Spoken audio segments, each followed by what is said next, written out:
Assalamualaikum warahmatullahi wabarakatuh.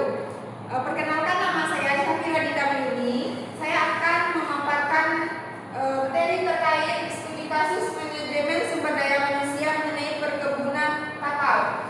Membangun keunggulan kompetitif hulu melalui pemenuhan kompetensi gap, skema kemitraan strategis, dan integrasi kepatuhan regulasi keterlacakan global. Yang pertama, tantangan demografi dan produktivitas lahan. Membeda akar persoalan kapasitas tenaga kerja perkebunan kakao rakyat, krisis regenerasi, dan konsekuensi terhadap penurunan produktivitas komoditas Indonesia nasional. Adapun krisis regenerasi dan penuaan petani, minimnya transfer kompetensi. Saat ini lebih dari 40% pekebun aktif kakao di Indonesia tergolong kelompok lanjut usia di atas 60 tahun. Generasi muda menunjukkan ketertarikannya sangat rendah pada sektor hulu perkebunan karena keterbatasan prospek pendapatan finansial yang dinilai kurang menjanjikan. Kesenjangan generasi ini memicu ketergantungan pada praktik pemeliharaan tradisional tanpa adanya modernisasi metode kerja.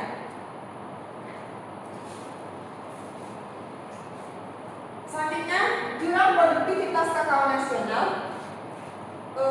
Hasil panen aktual rata-rata per hektar per tahun 350.000 kilo, di mana ketimpangan target finansial petani untuk menunjang kehidupan keluarga. Petani sejahtera secara layak asumsi 5,6 juta per bulan.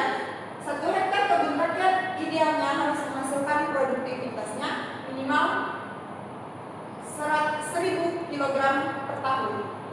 Namun, akibat tata kelola kebun yang buruk, penyakit tanaman serta pemupukan tidak seimbang, hasil panen beliau saat ini hanya mencapai 1/3 dari kapasitas produksi optimal. Selanjutnya, ada pun 3 hambatan keterampilan dasar sumber daya manusia. Yang pertama, pendidikan formal rendah. Kurang lebih dari 76% petani hulu kakao hanya menamatkan sekolah dasar. Hal ini memperlambat adopsi sistem digitalisasi. Yang kedua, lemah penanganan hama. Minimnya pemahaman manajemen hama terpadu. Tanaman kakao sangat rentan terserang hama penggerek buah kakao serta busuk buah yang menghancurkan setengah hasil panen. Dan yang ketiga, abaikan pasca panen. Di sini didorong kebutuhan tanam desa, 74% petani memilih langsung menjual biji kakao basah tanpa fermentasi, mengabaikan potensi nilai tambah aroma rasa premium. Selanjutnya, proporsi mutu penjualan tingkat panen.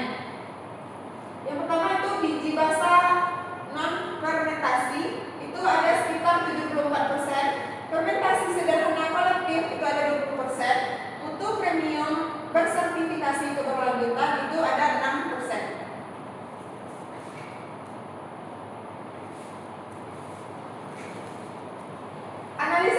Analisis kesenjangan kompetensi sumber daya manusia yang itu ada beberapa poin. Yang pertama ada bidang kompetensi, kondisi aktual lahan atau baseline, kebutuhan standar industri, konsekuensi atau dampak kesenjangan. Dia di sini ada sanitasi dan pemangkasan, manajemen hama hayati, pencatatan administrasi dan penanganan pasca panen.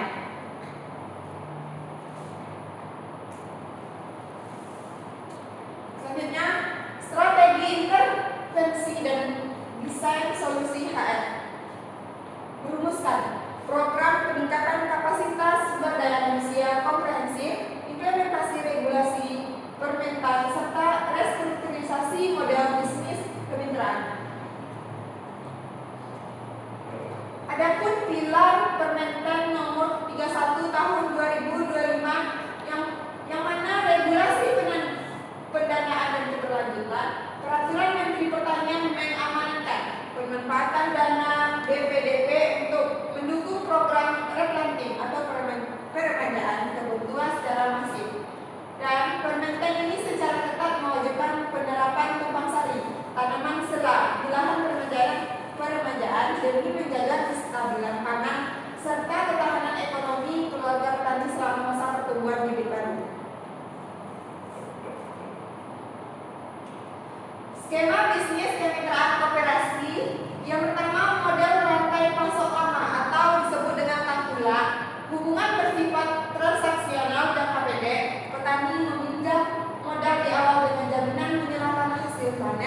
tidak diperhatikan, posisi tawar petani sangat lemah. Yang kedua, model kemitraan koperasi itu ada pada pasal 54, di mana koperasi bertindak sebagai prakarsa berbadan hukum yang menyediakan kebutuhan pupuk, bibit tersertifikasi, dan pendampingan berkala. Hasil, jaminan kepastian harga beli premium untuk biji terfermentasi, meningkatkan produktivitas kebun secara konsisten.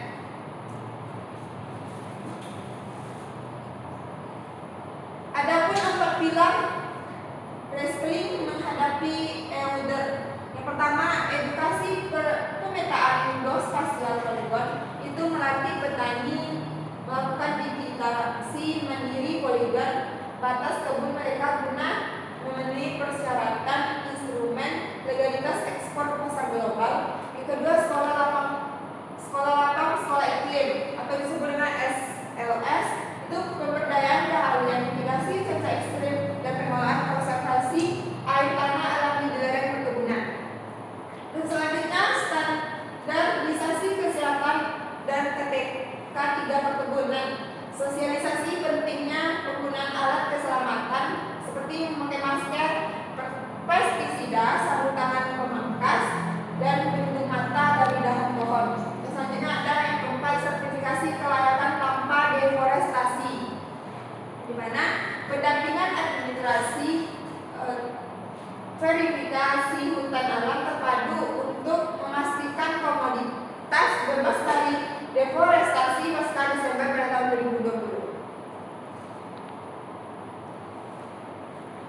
Adapun standarisasi fermentasi presisi, yang mana optimalisasi aroma melalui edukasi. Proses fermentasi biji kakao tidak lagi mengandalkan insting terbang visual yang seringkali tidak konsisten kualitasnya. Pekerja hulu diberikan pelatihan ketat mengenai metode mengadukan bakala dalam kotak fermentasi kayu bertingkat 3 serta teknik pemantauan suhu mikroorganisme secara akurat. Dan hal ini guna menjaga asam asetat berkembang sempurna sehingga menghasilkan cita rasa coklat yang lolos seleksi pembeli internasional. Adapun kenaikan nilai tambah per kilo buah kakao, yang pertama, penjualan biji basah asalan itu seharga 35.000 per kilo. Yang kedua, biji terfermentasi koperasi itu seharga 45.000 per kilo. Kakao premium bersertifikasi itu di harga 95 per kilo. Dan untuk penguatan kapasitas pasca panen terbuka